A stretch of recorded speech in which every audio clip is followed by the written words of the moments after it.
አንተ ያለ ስከሳ አለኝ ከማለት ውጭ የለም። መንሱር የለ እንደ ወንድም ነው የምመክረው። እግዚአብሔር ምስክሬ። ኢትዮጵያ ላይ በዚህ ጉዳይ ችግር እንደሚመጣ ቀድሞ ተነግሯቸዋል።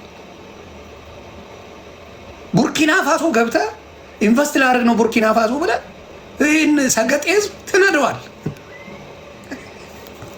ይህን ምን የመሰለ ሰገጤ ህዝብ ትነዳለህ አልኩ። ቡርኪና ፋሶ የሄደበት ምክንያት መንሱሬ እቺን ነገር ሰምተዋል። እስር ቤት እንደሚገባ ያውቀዋል። የሚያስጠይቅ ስራ ነው የሰሩት። ሰውየው ማፊያ ነው። የትኛው እነሱን ያገኛቸው ሰውዬ የተመታ ማፊያ ነው። ምን እንዳደረገ ልዘግብህ። ይሄ የተመታ ሰውዬ መኪናውን ተውሶ ነው ያመጣው። ላስተዋውቅላችሁ ብሎ የተመታ ሰው የሆነ ቻፓ ከፈለ። ላስተዋውቅላችሁ ብሎ ነገራቸው። እነዚያ ያውቁ። በኢትዮጵያ ምን አገባቸው ቻይናዎች? ምን አስመለከታቸው? ላስተዋውቅላችሁ በደንብ ይገዛል ምናምን አለና የሀገር መኪና አምጥቶ እነ ሰራዊት ፍቅሬ እነ ሰለሞን ቦጋለን መንሱር ጀማልማ እንዲሁ አየር ላይ የሚሰክስ ሰው ነው። ምድር ላይ እንኳን አይቀመጥም። የሱስ ሰማይ ላይ ሁላ የሚሰክስ ይመስለኛል። እነ ካሊዶን ምናምን ሰበሰበና በቃ ያው መጥቷል መኪናው ምናምን ብለው አወዛሉ። ነጩ ቴን ፒፕል። አበሻ ደግሞ ምስኪን ህዝብ ነው። በቀላሉ የምታጭበረብረው በዓለም ላይ እንደ ኢትዮጵያዊ የለም። በቀላሉ እኔ እንዲህ በየምተኛው እግዚአብሔር ይመስገን ሰውን አጭበርብሬ ስለማላውቅ እግዚአብሔር በሚያውቀው አላጭበረብርም። ያራድዬ ልጅ ያራዳ ልጅ አጭበርባሪ አይደለም። ለምን ለአንድ እንጀራ ብለህ በሰቀቀን መኖር የለብህም። እኔ እንደዛ ነው ማምነው። ለአንድ እንጀራ ብለህ በሰቀቀን አትኖር። ሀብታም መባልን የሚወዱ ብዙ ሰዎች አሉ። ስማችሁ ሲጠፋ ነው ያየ ነው። አንዳችሁም ሀብታም ነን ብላችሁ ስማችሁ ያልጠፋ የለም። ሀብታምነትን ለራስህ ጉራ አፈር ከደሜ የከተታችሁ ብዙ ኢትዮጵያውያን አላችሁ። የሀብታም ስሙን ይወዱታል። እኔ አባቴ ደሃ በለኝ ይጠቅመኛል፣ ሌባ ግን አትለኝም። አይ ቲንክ ዊ ጉድ። ዮኒ ማኛ ሌባ አትልም፣ ዳ ይሻለኛል፣ አያስከስሰኝም። ትሰክሱና መጨረሻችሁ ሲጣራ ሌባ ናችሁ ትባላላችሁ። ሌባ። እኔ አሁን ሰራዊት ፍቅሬ የምወደው የማከብረው አርቲስት ነው። በማስታወቂያ ስራ እሱና ሙሉዓለም ታደሰን የሚያክል እና ሳምሶን ማሞ ጋዜጠኛ ሳምሶን ማሞ፣ እነዚህ ሶስቱን የሚያክል ኢትዮጵያ ውስጥ አይፈጠርም። ዴር ነምበር ዋን ሳምሶን ማሞ ጋዜጠኛው፣ እንዲሁም ይቅርታ እንትናንም ወደዋለሁ ፕሮቴስታንት ነው እንዲያውም ማቦይ ጥላሁን ጉግሳም በጣም ጎበዝ ነው። እኔ ይመቸኛል ጥላሁን ጉግሳ። አላይክ ዳት ጋይ። የሚሰሩት ማስታወቂያ ጠዋት ከምንጭታው ሲነሱ አኳፍረሽን ያስታውሱ ገለመሌ ምናምን አርመምበር ደስ ይባላል አሉ። ሌሎችም ግን እኔ ትዝ የሚሉኝ ነው የምናገረው። እኔ አስታውሳለሁ ለእህቶቼ ልጆች እግዚአብሔር ምስክሬ ነው የምላችሁ ህፃናቶች ሆነው የሰራዊት ፍቅሬና የሙሉዓለም ብቻ ቪዲዮ ተቀርጾላቸው እያንዳንዱ ሪከርድ ተደርጎ የእነሱ ይሸጥ ነበር። ማስታወቂያቸው ልጆችን ለማዝናኛ ይሸጥ ነበር ኢትዮጵያ ላይ።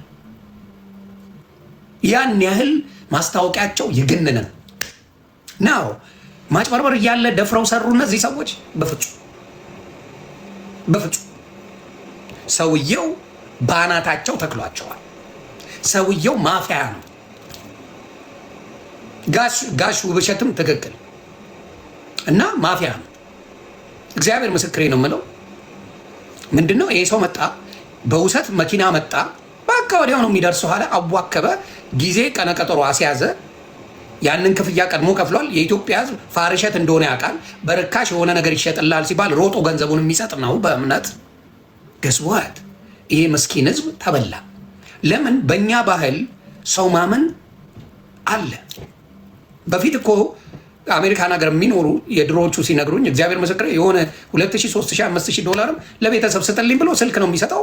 ገንዘቡን ሰጥቶ ነው የሚሄደው። አሁንም ድረስ አለ። የሆኑ ዶክመንቶች የሆነ ነገር እባክህ ለቤተሰብ ስጥልኝ ተብላ ከዚህም ይዘህ ትሄዳለህ፣ ከዛም ይዘህ ትሄዳለህ። አታውቀውም። እምነት ኢትዮጵያ ውስጥ በጣም ነበረ። በጣም እምነት ነበረ ኢትዮጵያ ውስጥ። መተማመን ነበረ። ኤክስትሪምሊ መተማመን ስለነበረ ይሄንን ነገር ባህላችንን ቶሎ ለማስቀረት ከባድ ነው። እዚህ ሀገር ሁሉ ነገር በጽሁፍ ነው አባቴ፣ ሁሉ ነገር በጽሁፍ ነው። ጽሁፍ አለ፣ ትፈራረማለህ። ይህን ሰጥቻለሁ፣ ይህን ወስጃለሁ። ገስዋ አንድ ነገር ቢሆን ኮርት ነው የምትቀርበው። ቀልድ የለም። እና የነ መንሱር ጥፋት ነው ካላችሁኝ በፍጹም አይደለም። ደግሞ ሰውየው ስማርት ነው። መንሱር ጀማል ሶሻል ሚዲያ ላይ ተጽዕኖ ፈጣሪ ስለሆነ ስለሚያውቁ ገስዋ አንተማ ማናጀር ነህ አሉት።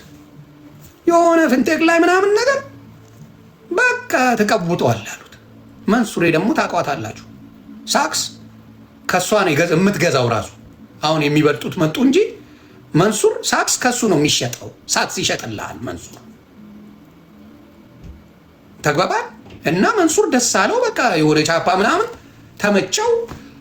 የሳክስ ጌታው መንሱር ጀማል። እንደዛ አይነት ሳክስ ኢትዮጵያ ላይ አይደፈርም ነበረ። መንሱር በግብዳው ጀመረው ሳክሱን ያለምንም ሀሳብ። ፕሌን እገዛለሁ ምናምን አይነት ጭቡቴዎች ሳክስ ነው የሚሰክሰው። ይሄ መኪና ምናምን ምናምን አይደለም። የመጀመሪያ ኢትዮጵያ ፕሌን እገዛለሁ ብሎ መኪና የሌለው መንሱር ጀማል ነበር። በአድናቂው ነኝ እኔ። የመጀመሪያ ኢትዮጵያዊ ፕሌን በቅርብ አመጣለሁ ብሎ የገዛ መኪና የሌለው ሳክሰኛ መንሱሬ ናት። በጣም ብቃት አላት። ያሳምናል። ጎበዝ ነው። በቃ ትሰክሳለህ ማለት ነው ጥግ ድረስ። እና ምን ሆነ ችግሩ ምንድን ነው? አሁን መንሱርን ያዙት። ኮሜርሻል ፕራይቬት ጀት እኮ ነው ገዛለሁ ያለው። እንደዚህ አይነት ድፍረት ደስ ይላል። ዋጋውን ራሱ አይ ዶንት ቲንክ ሂ ጉግልድ ኢት። ፕራይቬት ጀት ምን ያህል እንደሆነ የት እንደሚያስቀምጠው የት ቦታ ሊሆን እንደሚችል ምናምን አላወቀም። ምንም አላውቀውም። ዝም ብሎ ይሰጣል አርጎ በሱሱ እኮ ሳክስ ችግር የለውም እንዲያርጋለው እንዲህ ምናምን ይኖራል፣ ግን ጥቅም የለውም። የአዲስ አበባ ልጅ አይሰክስም። ግደለኝ አንወድም። የአዲስ አበባ ልጅ ስከሳ የሚችለው ቺክ ላይ ብቻ ነው። አልዋሽም። አዲስ አበባ ተወልዶ ያደገ ሴት ልጅን በምላስ ይጠባል እንጂ ይሄ በዚህ ወጥቼ እንደዚህ ምናምን አደባባይ ላይ ወጥቶ የሚሰክስ አንድ ሰው አታመጣም።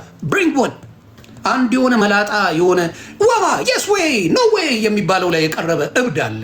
ምንድነው ዴቭ ሳክስ የሚባል ፊቱ ስታየው ራሱ የቤት ልጅ ነው የሚመስለው። አሰካከሱ የቤት ልጅ እየተባለ ያደጉት ትን ኩኪስ እያበሉ ያሳደጉት ነው የሚመስለው ስታየው ራሱ እንኳን ጋንግስተር ሊመስል ገብቶ ተበጠረቀ ነው ማለት ብትጠይቅ አዲስ አበባ ልጅ አይደለም። ምክንያቱም አይችልም። የአዲስ አበባ ልጅ መሰከስ አይችልም ነው። አይቻ አንድ ምክንያቱም ጥቅም የለው እናውቀዋለን። ነገ ያስባትታላ ገባ። ስለዚህ አይመጣው። ሌላው ግን ከገጠር የመጣ ጣጣ የለውም። ይበጠረቃል አልኩ። ጥግ ድረስ ነው የሚበጠረቀው። ነገን አያውቅም። ሼመኛ ነው የሸገርዬ ልጅ አይበጠረቅ እና ምንድን ነው መንሱር ጀማልን ሶሻል ሚዲያ ላይ ስላለ እንዲሁም ደግሞ ሌሎቹ የራሳቸው ስራ አላቸው፣ የራሳቸው ነገር አላቸው። መንሱሬ ተፍተፍ የምትል ናት። የራሷ ነገር የላት። በተፍተፍ ጎበዝ ናት። እዛም እዚህም እያለች ብቻ የሆነ ቻፓ በተወሰነ መልኩ ይዟል። ስለዚህ መንሱር ለአንተ ስራ ብትሰጥ የሆነ ቦታ ስራ አስኪያጅ ካረግነ ገስዋት ይህን ታደርጋለህ ባለ 3 ወር ምናምን ተሰከሰ ያ ነገር። ህዝቡም ያንን ነገር ተቀበለ። አሁን ሲባል ሰውየው ጠፍተዋል በሙሉ። እነዚህ ሰዎች ሲያስተዋውቁ የነበሩትን አንገታቸውን ተይዘው ሸቤ የሚያውቁት ነገር የለም። ግን በመሃል ሰውየውን ይጠይቁ። አረ እየመጣ ነው ምናምን ይላቸዋል። እሱ ቻፓውን እያመቻቸ ነው። ቻፓውን እያመቻቸ ነው። ሌላ ማን ነው? ይሄ የዩኒቲ ኮሌጅ በፊት ባለቤት ዶክተር ማን ነው? ስሙን ጥሩልኝ። ዶክተር እሸቴ ነው። ማን ነው የዩኒቲ ኮሌጅ ባለቤት? የድሮ የቀድሞ ማን ነው ስሙ? ፍስሐ እሸቴ። ዶክተር ፍስሐ እሸቴ እባካችሁ አድርሱልኝ። እኔ ስልክ ብደውልለት አናነሳ ብሎኛል። ዶክተር ፍስሐ እሸቴ እጅግ ያሳዝናል። እኔ የኢትዮጵያ ምስኪን ህዝብን ለፍቶ ጠፍ አድርጎ አዳሪን የኢትዮጵያ ህዝብን ቤት እንሰራላቸዋለን ብሎ ከእያንዳንዱ ከ1.6 እስከ 2.3 ሚሊዮን ብር ተቀብሎ በጣም በብዙ ሺህ የሚቆጠር ኢትዮጵያዊ ገንዘብ ይዞ ወደ አሜሪካ ተመልሷል። እጅግ ያሳዝናል። እጅግ የሚዘገንን ብር ይዞ አሜሪካ ገብቷል። ተዘሳያድ ለምንድን ነው ኢትዮጵያውያኖች? ምንድን ነው ስሙ? ሪል ስቴቱ ምን ይባላል? ጻፉልኝ ከስር። ዶክተር ፍስሐ እሸቴ ምን ይባላል? ጻፉልኝ ከስር። ሪል ስቴቱ ብዙ ሰዎች እኔ ጋር መጥተው ኮምፕሌን አድርገዋል።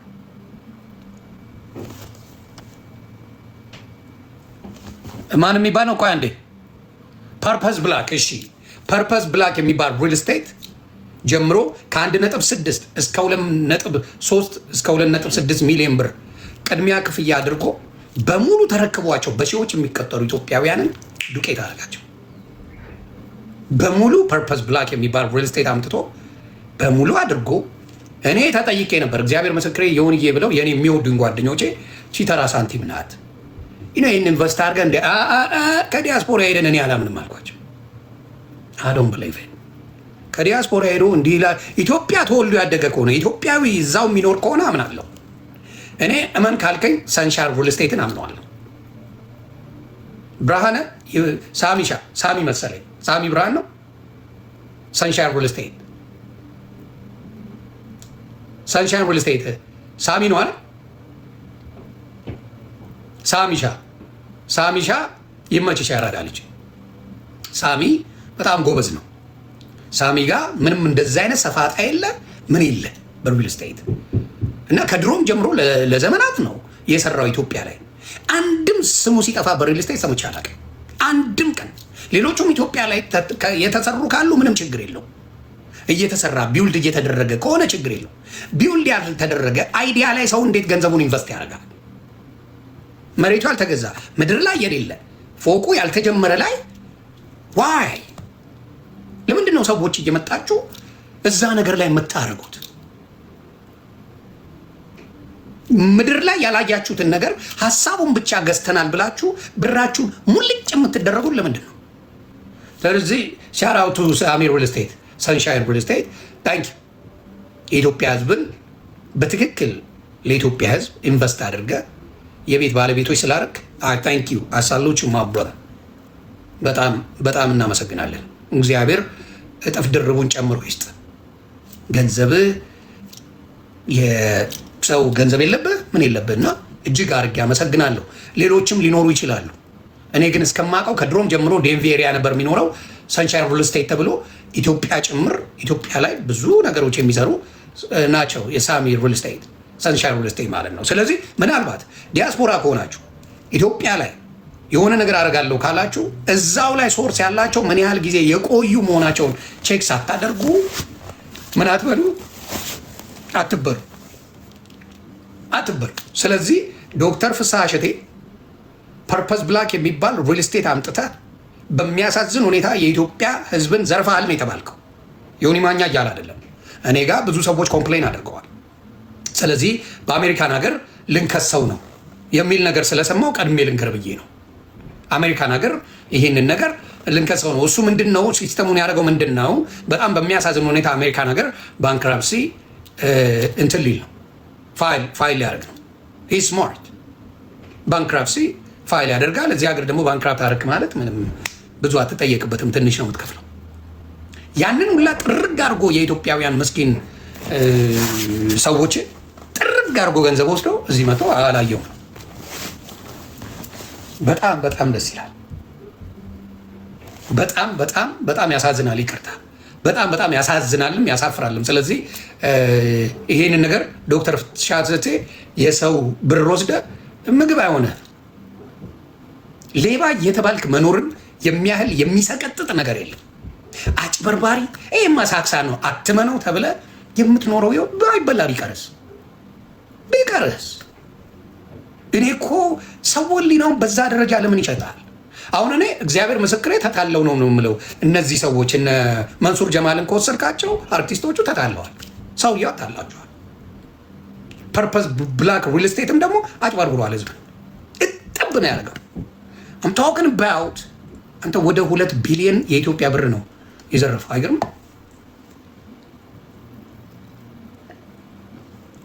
2 ቢሊዮን የኢትዮጵያ ብር በዶላር ስንት ነው እንግዲህ አስቡት እናንተ። ይዘገንናል። 1000 ዓመታት ኖሩ። እውነቴን ነው። በስትረስ ተሳቀ የምትኖረው ህይወት ነው። እመኑኝ፣ እግዚአብሔር ምስክር በጣም ያስጠላል። እና እነ መንሱር ጀማል ምንድን ነው ሰውየውን አመኑት። መኪናውን ይዞ መጥቷል። የተውሶ መኪና ነው። ይሄንን አላወቀ እነ መንሱር አያውቁ። እኔ አሳዝነውኛል። መንሱር ጀማልም ቢሆን ወንድማችን፣ እኔ በመጥፎ አላየውም መንሱር ጀማልን፣ እግዚአብሔር በሚያውቀው ክፉን አልመኝም። የመንሶብ ጀመር ሰራዊት ፍቅሬ የምንወደው ወንድም ነው። ሰለሞን ቦጋለም እንደዚሁ ካሊዶ ሂዝ አወር ብራዘር። አብርሃም ነው ብርሃን የሚባል አብርሃም የሚባል ነው ብርሃን የሚባል እነዚህ ሰዎች ሰውየው በደንብ ባርኮ ተጫውቶባቸዋል። በጣም ያሳዝናል። ሪል ስቴት ብቻ ሳይሆን ፐርፐዝ ብላክ የሚባለው የተመታ ሰውዬ ነው። እርሻውን ላ ብለዋቸዋል። ከአሜሪካ ሄጄ አርሳለሁ ብሎ ዋት ያርጓቸዋል። በእርሻም ደግሞ ሰሊጥ እናርሳለን ብሎ ሙጭ ልፍ በጣም እኔ ምን አይነት ጨካኝ አበሻ እንዳለ እሱን ነው የማውቀው። ጨካኞች አሉ የገዛ ህዝባቸው የሚበድሉ እና እግዚአብሔር ከእንደዚህ አይነት ሰዎች ያውጣችሁ ነው የምለው። ጥንቃቄ አድርጉ። በተለይ ኢትዮጵያውያን ላብን ጠፍ አድርግ ያመጣው በተለይ አረብ ሀገር ያላችሁ እህቶቼ ገንዘብ ካሽ ሰው አያስፈልግሽ። እራስሽ ለምን አትሰሪውም? እኔ ግራ የሚገባኝ በተለይ አረብ ሀገር ያሉ እህቶቼ ናቸው። ገንዘቡን ይዘሻል፣ ምን አባቱ ያደርጋል? ሰው የለፋሽበት ነው ጠፍ ያደረግሽው ነው። ቢያንስ እኮ 10 ዓመት ብለሽ የምትበይው ገንዘብ አለሽ። እናቱ ላብሽን ጠፍ ካረግሽ ገንዘብሽን ከለፋሽ ምንድን ነው የምትፈልጊው? ገንዘብሽ አለ። ቀስ ብለሽ አጣርተሽ ሁኔታውን አይተሽ ማድረጉ አይሻልም? በአንዴ ስንት ዓመት የለፋሽውን ብር አውጥተሽ ለሰው የምትሰጭ ስንት ዓመት ሙሉ እንዲህ ያረግሽውን ነገር ገንዘብ ይኸው ምን ሆነ? በአሜሪካ 10,526,315 ብር ነው የዘረፈው። 10 ሚሊዮን ዶላር እዚህ ሀገር ላይ 10 ሚሊዮን ዘላለምን ያኖራል፣ ግን ጥቅም የለውም። ህሊና ተሽጦ የሚመጣ ገንዘብ እግዚአብሔር ምስክሬ መቼም እረፍት አይሰጥም። ሰውን አጭበርብሮ ሀብታም መሆን ከባድ አይደለም። እመኑ። ሰውን አጭበርብሮ ሀብታም መሆን በፍጹም ከባድ ሆኖ አያውቅም። እና ያንን ለማድረግ የምትሞክሩ ኢትዮጵያውያን በተለይ በበሽታ ነው የምትቀጡት። ብሩን እንኳን አትበሉትም። በበሽታ በስኳር በደም ብዛት በምን እኔ አስታውሳለሁ። ሙቶቃሽ አትበሉ። በጣም ከይቅርታ ጋር አርቲስት ሰለሞን የደም ገንዘብ ይወስድ ነበር። አርቲስት ሰለሞን አስታውሳላችሁ። አንቺም 00 የሚለው ማለት ነው። ሰለሞን ተካልኝ ሲሞት አንድ ቀባሪ አልነበረው። አንድ ቀባሪ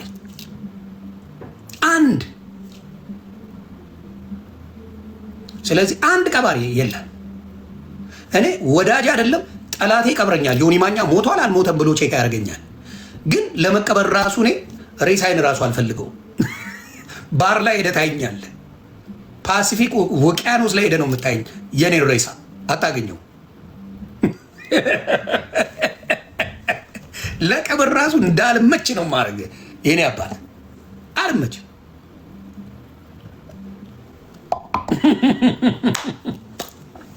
ጣጣ የለኝም። ግን አሁንም ልንገራችሁ የአራድዬ ልጆች፣ እግዚአብሔር ምስክሬ፣ የሰው ደም የሰውን አጭበርብረ ኦን ታርጌት አድርገ ላቡን ጠፍ አርጋ ያመጣውን ገንዘብ ቡጭጭቅ አርገ ወስደ ሰላምና ህይወት አይኖርም። እኔ እቺ ማንነቴ ምችት ድልት ነው የምትለኝ። ዮኒ ማኛ እንዲያለ ጅዋ ነው ትለኛለ እንጂ ኧረ እሱ እኮ ሰላም አለው ነው የምትለኝ። ምላሳም ነው ትላለ። ሌላ ምንም አትለኝ። ምንም አንዴ ተናግሯል ዮኒ ማኛ ትላለ። ሌላ የምትለኝ ነገር የለም። ምንም እንዲህ ብሏል ዮኒ ማኛ ትለኛለ። ምንም ሌላ ትለኝም። ስለዚህ ያንን የሚያህል ሰላም የሚያስገኝ አለ። ሌላው ለአሽቃባጮች አድርሱልኝ። አንዳንዴ ጩኸት እየሰሙ አስተያየት እንስጥ የሚሉ ሰዎች ይደብረኛል። መጀመሪያ ብቃት አለው ብዬ የማስበው የራሱን ሀሳብ የሚሰጥ ሰው ነው። የሁሉንም ጆሮ ከሰሙ በኋላ አንዳንድ መሽገሮች ምን ያደርጋሉ? ቲፎዞ ያለው እኔ ልሳሳትም አልሳሳትም መጀመሪያ ደግሞ አልሰማም። ሌሎቹ ምን ያደርጋሉ? አንዳንድ አሁን ሶሻል ሚዲያ ላይ ያሏቸው ጉረኛና እካክ መርዛሞች ምን ያደርጋሉ? ለመወደድ ብለው መጨረሻ ላይ የሁሉንም ሀሳብ ከሰሙ በኋላ የኔ ሀሳብ ይሉና ማጆሪቲው ካለው ጋር ሆነው ጀለስ ለመሆን ይፈልጋሉ። ሰገጤና ፋራ ስለሆኑ አያችሁ። እንደዚህ አይነት ደግሞ እባቦች ያሉ የማይመቹ ውሸታሞች የራስን ሀሳብ ነው መስጠት ያለብህ። እኔ አሁን በሀሳቤ የአዶናይ ነገር አልተመቸኝም ነበር። በቃ አሜሪካ ምን ያነቃቃል በሚለው ግን ሰው ምን አለ? አይ ይሁን ይሄ እኮ ልጁ ምንም ክፋት የለውም። ይሄ ነገር እኮ የሚሰራው ሊጠቅም ይችላል፣ ከአንዳንዶቹ ሊያስተምር ይችላል። ኦኬ ዊ ጉድ አለቅ። ሌሎቹስ ጠብቀው ምን ብለው ምናምን እኔ እንዲህ ያደርጋለሁ እኔ እንዲህ ላይ እኔ ምን እያሉ መበጥረቅ ጀመሩ። ሌባ ከመጀመሪያው ከደገፍክ ትደግፋለህ። ሰው ሁላ ካለ በኋላ መጣው የድሮ ቪዲዮ የሌለ መስሏቸው ሙልጭ እያደረጉ ሲሰድቡት ቪዲዮ የሌላቸው መስሏቸው ጭራሽ ቲክታክ ላይ እንዴት አዋርድ ይሆናል ዜግነቱ ካናዳዊ ነው ምንድን ነው ሲሉ የነበሩ ሰዎች አሁን መጥተው በጣም አጨብጫቢ የሆኑ ማስመሰል የማይሰለቻቸው ሰዎች አሉ። ማስመሰል በቃ የማይሰለቻቸው እካኮች አሉ። እኔ ደፍሬ ነው የምናገረው፣ የሰው ስሜት ሰምቼ አይደለም። በድፍረት እታወቃለሁ። ማንም ምን የሚበል ገባበታለሁ። በመሰለኝ አይዲያ፣ ባመንኩበት አይዲያ የሚያሳምነኝ ነገር ካለ አምናለሁ። የሚያሳምነኝ ነገር ካለ አምናለሁ። ተግባባን። ብዙ ሰዎች ተቃውሞት ነበር። የዛሬን አያደርገው እና አሁን ግን አውት ሻይን አድርጓል። እግዚአብሔር ይጨመርበት። ልጅ ነው፣ ታዳጊ ነው። ወንድሞቼ ታንኪዩ። እዚህ ላይ ያላችሁ ማኝ ዚ በቃ አራዳላች ላሻ ብላንካ ተባባለን። ኮዳለን። ኦኬ ዊ ጉድ። እስከ መጨረሻው ሲቀጠቅጡት ቆይተው እንድች ብለው የሚቀየሩ ሰዎች አሉና ከእንደዛ አይነት ሰዎች፣ አስመሳይ ሰዎች እግዚአብሔር ይሰውራቸው። እኔ ሀሳቤን ገላጭ ነኝ። ማንንም አልፈራም። ከእግዚአብሔር አምላክ ከአብ ከመንፈስ ቅዱስ ውጭ የምፈራው ነገር የለም። ሀሳቤን ለመናገር ማንም አያቆመኝም። ፈርቼ ማቆመ ሀሳብ የለም። እኔ እነግርሃለሁ፣ ማንም በዛ ያቀኛል። ግን የወጣ ንግግሮች አልወድም። ይሄ እናት ላይ ቤተሰብ ላይ ምናምን የሚባል ዋቴነት አይመችኝ። ያንን ነው የምለው። ኤኒዌይስ ስለዚህ እግዚአብሔር ይጠብቃችሁ። አሁንም ሌሎች ነገሮች እያየን እንጨምራለን። እግዚአብሔር ይጠብቃችሁ። አሁንም የምለው ገንዘባችሁን ሀሳብ ብቻ ይዞ ለመጣ ገንዘብ አትስጡ። አንድ ነገር ልምከራችሁ እንደ ወንድም፣ እቺን ለታሪክ አስቀምጧት። እኔ አይዲያ ያለኝ ብርህን አምጣ የሚል ጋር ገንዘባችሁን አትስጡ። ተሰሙኛላችሁ? አበሻ ያ ነገር ሰክሰስ የሚሰጠው ከሆነ አበሻን ያማክራል? ግደለው፣ አያማክር። ብቻውን ቢሊዮነር መሆን የሚፈልግ እንጂ ብቻውን አበሻ ቢሊዮነር መሆን የሚፈልግ እንጂ በፍጹም ገንዘብ የሚያስገኝ አይዲያን አበሻ አያካፍልም። ልድገመው፣ ገንዘብ የሚያስገኝ አይዲያን ለአበሻ ገንዘብ ስሩ ብሎ የሚያማክር ነቨር የለም፣ የለም። ተግባባል።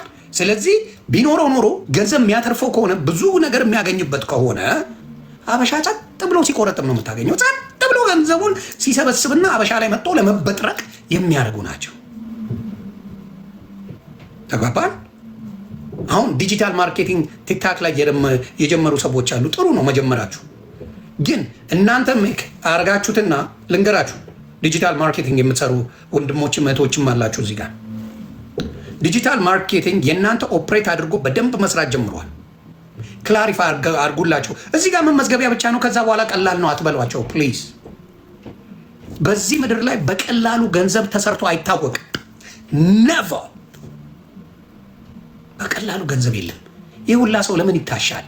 ለምን አሜሪካን፣ አረብ ሀገር፣ አውሮፓ፣ ካናዳ ሰው በአንድ አይኑ እንዲህ ብሎ ይተኛል? በቀላሉ ገንዘብ የሚገኝ ከሆነ ምን ያን ሁላ ሰዓት አስፈጋው? በቀላሉ ገንዘብ የሚገኝበት ነገር ፈጣሪ ምስክር የለም። ነትን ሲያጭበረብሯችሁ ምን ይላሉ? ኢትስ ቬሪ ሲምፕል 300 400 አንዴ ክፈሉ፣ ከዛ በኋላ ይስተካከላል ይላሉ። ትከፍላላችሁ። ከዛ በኋላ ስትጠይቁ ኧረ ቀስ እያላችሁ እኮ ነው ነገራችሁ መልመድ አለበት ምናምን ምናምን። ለምን ዲጂታል ማርኬቲንግ ላይ ምን አለ መሰለ፣ ሰው መኖር አለበት። ዩ ሃቭ ቱ ኖ ፒፕል። ሰዎች ብዙ ማወቅ አለብን። ምክንያቱም ለሰው ነው የምትሸጠው። ያንተን ፕሮዳክት የሚገዙ ሰዎች መኖር አለባቸው። ሰዎች ከሌሉ ምን አድርገህ ነው የምትሸጠው? ስለዚህ ችግራቸው ምንድን ነው? ክላሪፋይ አድርገው ወንድምና እህቶቻቸው ለመርዳት ሳይሆን ከዛች ከሚያስገቡት $400 ላይ ኮሚሽን አላቸው። አንድ ሰው በተመዘገበ ቁጥር ከ400 ወይ ከ300 ላይ ግማሹ የነሱ ነው። ገስዋል ሜክ አንድ ሰው በየቀኑ አስገቡ ማለት እነሱ $150 ሸቀሉባት ማለት ነው። ስለዚህ $150 ኤቭሪ ዴይ ከአንድ ሰው ካገኙ 2 ሰው ከሆኑ $300 እንዲሁ ዘግተዋል። ያቺን ኮሚሽን ነው የሚያሳዩአችሁ እዛ ላይ ገብተው የማንም ሰገጤ ይመጣና የለፋውን ገንዘብ $300 $400 ያስገባል። ከዛ በገባው ሰው መጠን የአንድ ወሩን ላሳያችሁ 300 ገባ። ምን ሆነ? በወር $9,000 ሆነ። ያቺን ረቨኑ ነው የሚያሳያችሁ እንጂ ሴልስ አይደለም። ሴልስ የሚሉት እሱን ምንድን ነው? ያስገቡት ሰው ነው ሴልስ የሚባለው። ለሰው የሸጡትን ነው። አይ ኖ ዲጂታል ማርኬቲንግ የሸጡትን ሰው የገባውን ሜምበር የሆነውን እዛ ላይ እንደ ሴልስ ነው የሚታሰበው። ስለዚህ ይህን ያህል ሰው ስታስገቡ $300 አሁን 2 ሰው ከተመዘገበ በየቀኑ $300 ይሆናል። ናው $300 በወር $9,000 ነው። ትገባላችሁ። አንቺንም ሌላ ሰው አስገቢ ነው የምትባል፣ ለሌላ ሰው ሽጤ ነው የምትባል እና ያጭበረብሯቸዋል። ፕሮዳክት እንደሸጡ አድርገው ሲሰክሱ ታያል። ይሄ በጣም አሜሪካን ሀገር የተለመደ ነው። ለአዲሶቼ ለሶሻል ሚዲያ ላይ ተፍተፍ ለማይሉ ሰዎች ይመስላችኋል። አጋራንቲው የተመዘገባችሁ ሰዎች አንዳችሁም ገንዘብ አልሰራችሁም። አንዳችሁም ገንዘብ አልሰራችሁም። እና እባካችሁ አብዛኞቹን አበሻን ለመርዳት ሳይሆን ከአበሻ ገንዘብ ለመውሰድ የሚሰሩ ናቸው። ቡጥ አበሻን ለማድረግ ነው። በእንግሊዝኛ ስሪው፣ ሌላውን ሽጭላቸው። ፎርጌት አባውት አበሻ ነው የምትሰሩት። አሜሪካን ሀገር ነው። ዱ ኢት ኢን እንግሊሽ፣ ዱ ኢት ኢን እንግሊሽ። በእንግሊዝኛ ሰው ሌላውን አትሸውዱትማ። የፈረደው አበሻ ሰገጤ ነው። አበሻ ይሸውዳል። እስቲ ስሩት። ለአበሻ ታውቁት፣ ለሌላ ሀገር ለሌላ ዜጋ ስሩ። አታረጉት። እና አበሻ ወንድምና እህቶቼ ቀድማችሁ ገንዘብ አምጡ ካሏችሁ ጥያቄ ምልክት አድርጉ። ቀድማ ለምን ያስፈልገ? ገንዘብ የሚሰራ ከሆነ አንቺ ግቢልኝና ልስራ በሏት። ወንድም ከሆነ ሴት ኖ አንተ ክፈልልኝ፣ ገንዘቡ ከመጣ በኋላ ሰርቼ እከፍላለሁ በሉት። 9,000 10,000 ሜክ አድርገው የለ $300 ለእነሱ ምናቸው ነው? ምናቸው? 9,000 10,000 ለሚሰራ ሰው ለአንተ 300 ብር ለወገኑ ሰጥቶ መስራቱን ምንድን ነው ችግር? እኔ 10,000 ብር ከሰራው $300 ለአንዱ ከፍዬ አስጀምሬ ከዛ ገንዘቡን መቀበል ከባድ አይደለም። ግን ሁልጊዜ ምንድን ነው ሀበሻ ይመታል። ወደ ለጠፍኩት አካውንት ሄዳለሁ። አሁን የለጠፍኩት አካውንት የደምረው ወንድማችን ነው። ደምረው ወንድማችን የፈረስን ልናስጀምረው ነው። ስራ ጀምሮ ሹፌር ሆኖ ሹፌርነት ነው ስራው። እሱን ሰርቶ ህይወቱ እንዲቀይር ለማድረግ ነው። ልጆች አሉት፣ ትዳር አለው። ያንን ለመደገፍ የወንድሜ የደምረው ነው። ወደ 350,000 ብር አሰባስበናል። የሚቀረን 650,000 ነው። ያንን ማሰባሰብ እንችላለን ብዬ አስባለሁ። ወንድሞቻችንን አግዘን ጥሩ ደረጃ ለማድረስ ነው። ይሄን የኔ ዓላማ። ኦርቶዶክስ ነህ ወይ ብለው ለምጠየቀኝ የኦርቶዶክስ ብራንዷ ነኝ፣ እንዳትረሽ። የኦርቶዶክስ ብራንዷ ባቢሎንን ብትንትን ያደረገ ባቢሎንን የበታተነ የኦርቶዶክስ ብራንድ ዮኒ ማኛ ይባላል። ተጓብተና እንደዛ ለጠየቃችሁኝ ብዬ ነው። ለኦርቶዶክስ ብራንዷ ነኝ እኔ። እንዴት እስከ ዛሬ 10 ዓመት ስትለጠለጥ የነበረችውን ኦርቶዶክስ የ10 ዓመት ትግልን በአንድ ወር ያሽመደመደ የተዋህዶ ብራንድ ማኛ ይባላል። የስራው ባህሪ ነው። ክብሩ ይስፋ የእናትና ልጁ። ፊትን ዘግበን ጋሽ ቀጀላ ቡርቃ በርግደው ፊትን። ስለላ ድርጅት ከባድ ነኝ። አሜሪካ ኔቪ ብዙ ነገር አስተምሮኛል። ከአድዋ ድል በኋላ ነው የመጣ ነው። ከአድዋ ድል በኋላ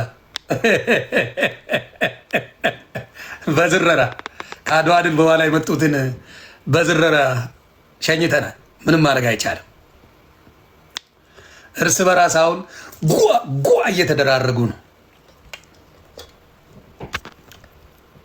ከአድዋ ድል በኋላ አባቢ የት ሆነ ነው? ከአዲስ አበባ እየገባሁ ነኝ። በቃ ስትገባ አውራለሁ። እስከዛ ፉን ፉን ልበል። እሺ፣ ደስ ይለኛል። ሌላው ልዘግባችሁ አንዳንድ ነገር የተፈጠረውን ነገር ልንገራችሁ። በነቢት ብርቱካንና በቀለሜ መካከል ከፍተኛ ጸብ ተፈጥረዋል። ዜና ባቢሎን ታብታብ ኮፒሊን በዜና ባቢሎን እንደምታዩት ቀለሜ በቀለሜና በነቢት ብርቱካን እኔ በጣም የምወዳት የማከብራት የሌሎቹን ሃይማኖት የማትነካ የመጨረሻ ስርዓት ያላት ሰው ናት። እኔ በማውቀው ሰው አልደራደርም። ታውቁኛላችሁ። ባከበረኝ ሰው ድርድር አላውቅም። በሚያከብረኝ በሚያቀኝ ሰው ድርድር አላውቅም። እና በምን ጉዳይ ነው ነቢት ብርቱካንን ቀለሜ ነገር ይፈለ የፈረደበት ዮኒ ማኛ አለ። አያውን ፈርቶ ዳውላውን ነው። ቀለሜ እኔን ይፈራና ነቢት ብርቱካን እኔ ማዘዝ ትችላለች እንዴ? እንደው ስታስቡት እንኳን እሷ እኔ አቢቹ ያዘኛል፣ ትራምፕ ያዘኛል። እኔ አንድ ሰው የሆነ እድሜ ላይ ከደረሰ በኋላ ውሳኔ ራሱ እንጂ ሰው ያዘው አይደል እንዴ? ውሳኔ ራሱ ነው። እኔ ከፈለኩ የፈለኩትን መሆን ውሳኔ እኔ እንጂ ሰው አይደለም። እኔ ነኝ ነቢት ብርቱካንን በጣም ነው የምወዳት የማከብራት ብዬ የተናገርኩት። እና ምንድን ነው የሆነው? እሷ አጣድፋው ነው ያስጠመቀችው አለ። ከአንተ ጋር ስውል አልነበር እንዴ ቀኑን ሙሉ? ቀለሜ ዜና ባቢሎን ነው የማነበው እና ከአንተ ጋር ቲክታክ ላይ አብረን አይደል እንዴ ኦርቶዶክስን ስለጠልጥ የነበር? የቀለሜ ደቀ መዝሙር ተብዬ አልነበረ? ተውም እያባት የቀለሜ ደቀ መዝሙር እኔ ፕሮቴስታንትን አይደለም ቀለሜን ነው የምቀጠቀጠው። ፕሮቴስታንት ይመቻችሁ። እኔ ታዲያ ቀለሜን ግን ሽባ ነው የማደርገው። ቀለምዬ ከአንተ ጋር ሆነን ኦርቶዶክስን ገድል ድርሳን ስንውል አይደለም የምንውለው? እኔ ቤት ሞዴሬተር አልነበርክ? የዛኔ ጴንጤ አልነበርኩ? ጴንጤማ ነበርኩ። የዛሬን አያርገው እንጂ ጴንጤማ ነበርኩ። ቀለሜ ከዛ ምን ሆነ መሰለ? ያንተ ትምህርት ጥላቻ ሆነ፣ አሽሙር ሆነ፣ ፍቅር የለውም። መሃይም ነህ፣ ፉል ታይም መሃይም እና የምትለውን እሺ፣ ነገ እናደርገዋለን። ይህን ላጥፋ እንዴ ቤተሰብ፣ እዚህ ላይ ለእንትና የምታስገቡለት ካላችሁ አስገቡለት። አንዴ ቀለሜ ብዬ ላድርገው። ወይዘሮ ቀለሜ ይቅርታ፣ ወይዘሮ ቀለሜና ውሸት ኤውል ቀለሜ ልዘግብ ምን ብለህ እንደምትዋሽ ራስን ጠይቀው። ሐሰተኛ ነቢይ ናት ብለሃል አይደለ? እሺ ናት። እሺ እስቲ በማስረጃ አይደል የምናወራው? አንተ ሲመችህ ትክክለኛ፣ አንተ ሳይመችህ ውሸተኛ እያልክ ነው ሰው የምትከሰው። ከራስ ለምን አንሄድም? ቀለሜዋ ነይ ቀለሜዋ ነይ ቀለሜዋ ዲስክሽን ሰብረሽ ነይ ቀለሜዋ ነይ ቀለሜዋ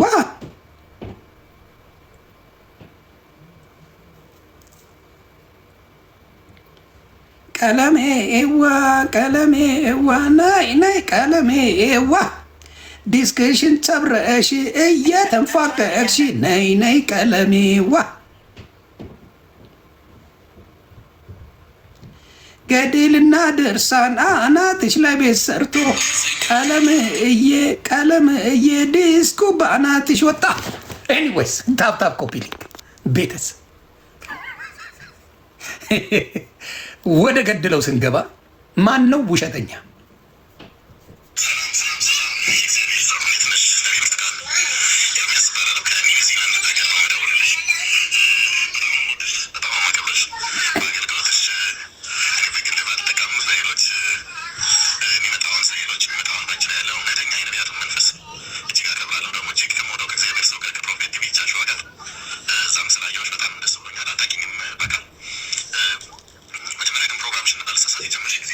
ቀለሜ ልንገርህ፣ መጀመሪያ አታውቅም።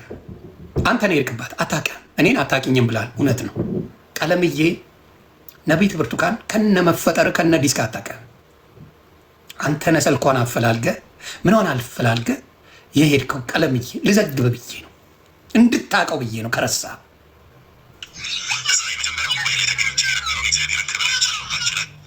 በአንቺ ላይ የእግዚአብሔርን ክብር አይቼ ነው። ቀለምዬ ቀጥል የኔ አባት።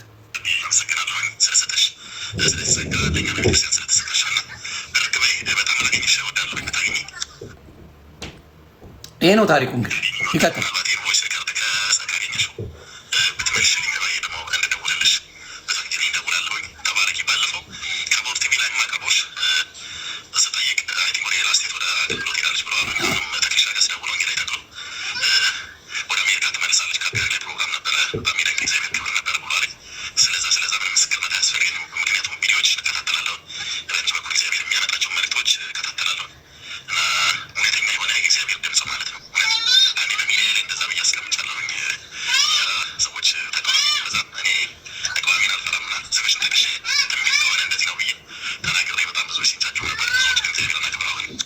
አዎ በነገራችን ላይ ቀለሜ መሀይም ደፋር፣ እውነቱን ልንገር፣ መሀይም ደፋር።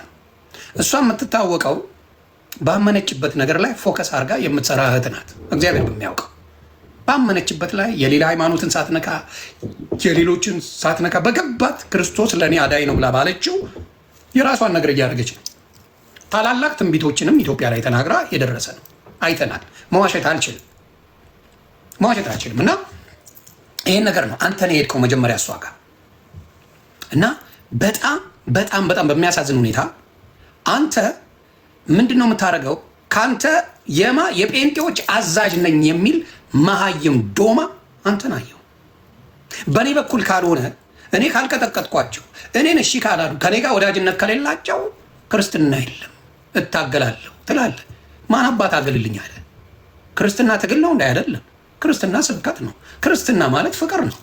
ክርስትና አድመኝነት አይደለም። ሰብስበ አንተ ቤት እነ ሜርሲ የሚባሉ አለሌ ሴተኛ ዳሪዎች ወሮ በላ የሆኑ ሴቶች ነው የምትሰበስበው። ከወንዶችም አለሌ የሆኑትን እነ ቤኪ ቀበቶ አዛሪውን በሴት የሚጣሉ እነ ቢኒ የሚባሉትን ነው ይዘህ ስትሽከረከር የምትውለው።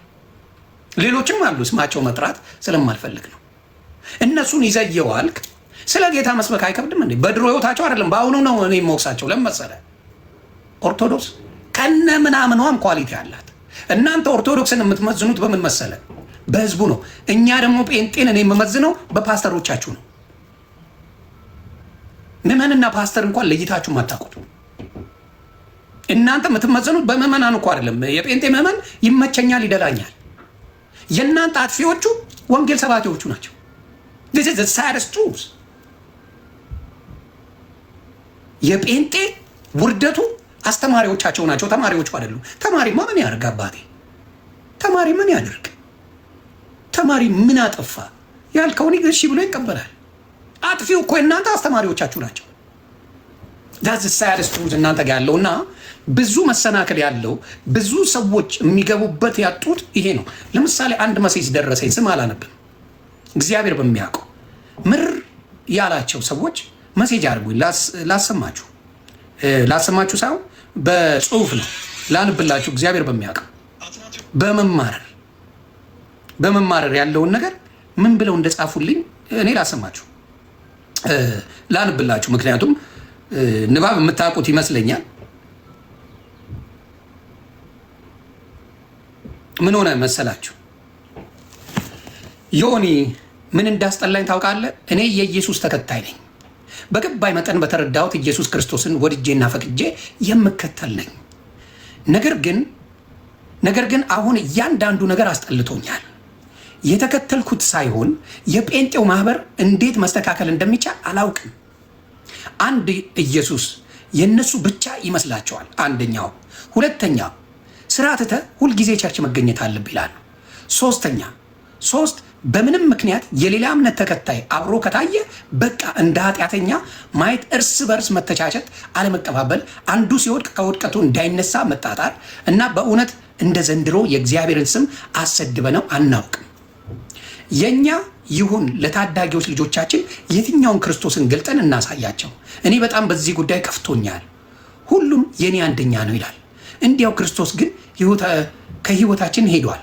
ይህን ማስተካከል የሚችሉ የሃይማኖት አባቶች የሉንም። የሃይማኖት ፍክክሩን ትተው ራሳቸውን ቆም ብለው አይተው ቆም ብለን ራሳችንን እንድናይ የሚረዱን እነማን ይሆኑ ብለዋል። እንደዚህ የተጨነቁ የፕሮቴስታንት ወንድምና እህቶች አሉ። ከሌላ እምነት ተከታይ ጋር አብሮ መታየት እንደ ውርደት የሚያዩ እንደ ዲያብሎስነት የሚያዩ ቆሻሾች አሉ። በቃ ክርስቶስ ቁልፍ የራሳቸው ቁልፍ ያለው ለነሱ ብቻ የተሰጠ ማንነት የሚመስላቸው ደካማ ጀጅመንት አላሉ። ይኸውልህ እኮ እሱ ይጠጣል፣ እሱ እኮ ያጨሳል፣ እሱ እኮ እንዲያደርጋል ይልሃል። በጸሎቱ እንኳን አታዩም እንዴ? ጸሎት እንኳን ሲደረግ መጽሐፍ ቅዱስ ላይ እንደው መጽሐፍ ቅዱስ አንባቢ ነን ትላላችሁ። ምንድን ነው የሚለው? አንድ ሁለቱ ጸለዩ። አንድ ፈሪሳውያንና አንድ አይሁዳዊ መጸለይ ጀመሩ። አንዱ ምን አለ? እግዚአብሔር አምላክ ሆይ እንደሱ ስላላረከኝ አመሰግናለሁ፣ እንደዚህኛው ስላላረከኝ አመሰግናለሁ፣ እንደዚህኛው እንደዚህ ስላላረከኝ አመሰግናለሁ እያለ መጸለይ ጀመረ። ይሄኛው ደግሞ መስኪን አለ፣ እኔ ኃጢአተኛ ነኝ፣ እግዚአብሔር አምላክ ሆይ አንተ እንደ ቸርነት ይቅር በለኝ፣ አንተ ሁሉን ነገር አንተ አድርገው በሚል ያለ መዘባነን ያለ ግብዝነት ጸሎት አደረገ እና እግዚአብሔር አምላክም የተቀበለው ጸሎት የማንን ነው? የምኑን ነው? የዛ መስኪኑን እኔ ኃጢአተኛ ነኝ ያለውን ነው። እነዚህ ግብዞች ናቸው። ድኛለሁ ብሎ የሚደነፋ ግብዝ አስተሳሰብ ያለው ነው። የክርስቶስ ማንነት ምንም አይመለከተውም ስለሱ መዳን። እንዴት በላይ ክርስቶስ እንዲሁ በጸጋው አድኖናል። ከዛስ የእኛስ ምን ስላረግን ምን ስለሰራ? እንዲሁ በጸጋው። ከዛ በኋላስ እሱ የወይን ግንድ ነው፣ እኛ ቅርንጫፎች ነን። ተግባባን? ፍሬ ማፍራት አለብን። ፍሬያችን ግን በፍቅር የሚመጣ እንጂ በጸብ የሚመጣ አይደለም። አንድም በወንጌል በአንድ ጸሎት ቀለሜ የፈወሰው ሰው የለም። ልዘግብ ቀለሜ በደንብ አድርጌ ልንገር፣ እግዚአብሔር መሰክሬ ነው። አንተ እውነት ኦርቶዶክስ በተሰበሰበበት አንተ ቁጭ ብለህ ሻይ ቡና ትላለህ? ልትል አትችልም። በማን የተነሳ ተጠልተ ነው? በኢየሱስ ክርስቶስ ስም ከተጠልተ አይደለም። እርግጠኛ ሆኜ እነግርሃለሁ፣ ፓስተር ቸሬ ቤተክርስቲያን ቢሄድ ራሱ ኦርቶዶክስ ቤተክርስቲያን በፍቅር ሰላም ይሉታል፣ ጴንጤ መሆኑን እየታወቀ። እርግጠኛ ሆኜ እነግርሃለሁ፣ ነቢይት ብርቱካን ኢትዮጵያ ላይም ሆነ ውጪ ኦርቶዶክስ ያሉበት ጋር ብትሄድ በፍቅር ሰላም ይሏታል። ለምን? በጸብ አልሰበከችም፣ ትዕቢተኛ አይደለችም፣ ሌሎችን አላንቋሸሸችም። አየህ? ስለዚህ የትም ቦታ ብትሄድ ይቀበሏታል። ሌሎችም አሉ። ዶክተር ወዳጄ ነህ። ጴንጤዎች በጣም ነው አብዛኛዎቻችሁ የምትጠሉት። ለምን? ሌላውን ስላከበረ። አብዛኛው አለ። አሁን ፓስተር ቶሎሳ ማንም የሚጠላቸው የለም። እኔ አሁን ኤኒ ታይም ባገኛቸው ሰላምተኛ ናቸው፣ ሰላም ላቸዋለሁ።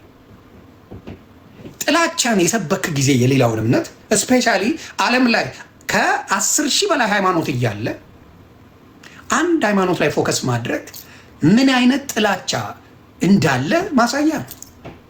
ለአንድ ደቂቃ ኦርቶዶክስን ሳትናገር ትምህርት መስበክ አትችልም። አታውቀውም ክርስቶስን። የምልህ ለዛ ነው። ክርስቶስ ለማናችንም ጠበቃ ሁኑልኝ አላለም። እካክ የእኛ ጠበቃ ካስፈልገውማ ጌታ አይደለም። ክርስቶስ የኔ ጠበቃ አስፈልገው። ኢየሱስ የኔ ጌታ እኔ ጌታ ነው ብዬ መናገሩን እንጂ ጠበቃ ልሆንለት አልችልም። this is the biggest problem። አሁን ያሉት ጴንጤዎች ጋር ችግሩ ምንድን ነው? ሁሉም እያልኩ አይደለም። እነ ቀለሜ ጋር ያለው እከክ ማንነት ምንድን ነው? እኔ ነኝ ቁልፉን ያዝኩት፣ ለኢየሱስ ጠበቃ ነኝ ብሎ ይመጣል። በአናት ተተከል። አንተ የምታመልከው ኢየሱስ አውሬውን ነው።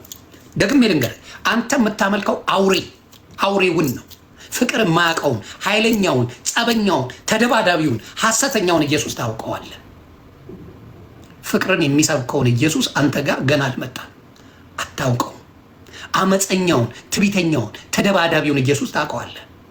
በሽመል ነው የምቀጠቅጣችሁ እያልክ ነው የምትናገረው። ዱላይን አነሳለሁ የምትል ባለጌ ሰባኪ። ዱላይን አዞራለሁ ወደ ሉተራውያን እቀጠቅጣችኋለሁ ምናምን የሚባል የትቢተኞች ኢየሱስ ያንተ ኃይለኛው ሌባ ወሮ በላው ሐሰተኛው ኢየሱስ ነው አንተ ጋር ያለው። እውነተኛው ኢየሱስ ካልም ያደርጋል፣ ፍቅር ይሰብካል፣ በፍቅር መንገድ ከሁሉም ጋር ይስማማል።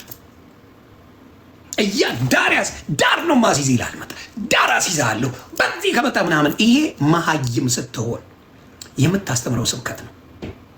መሀይም አውሬ ክፉ ስትሆን ዳር አስይዛለሁ ከኔ ጋር ገጥመ የሚል የባለጌ የመረኖች ዱርዬ ሐሰተኛው ክርስቶስ ነው። እውነተኛው ክርስቶስ ሲቀጠቅጡት እንኳን የሚሰሩትን አያውቁምና አምላኮ ይቅር በላቸው ያለ ክርስቶስን ነው የማውቀው። ለክርስቶስ ብሎ የሚወቀሰው ሲደበድቡት ምንም እንደማያውቀው ያደረገ አምላክን ነው። ያንን ፍቅር የሚሰብክ ክርስቶስ ቀለሜ ጋር አለ። ያንን ፍቅር በፍቅር የሚሰብክ ክርስቶስ ቀለሜ ቤት አለ። አውሬው ነው ያለው። የአውሬው የርኩሱ መንፈስ ያለበት እሱ ነው እሱ ጋር ያለው እና እሱ ቤት ተሰብስበው ክርስቶስ እንደተሰበከ አድርገው ሲያደርጉ ሳይ በጣም አዝናለሁ። በጣም ኤፍሬም ባለ ጊዜው ባዶ ጉራ መሀይም፣ ባዶ ጉራ መደንፋት። ይሄ ክርስቶስን ማወቅ ነው።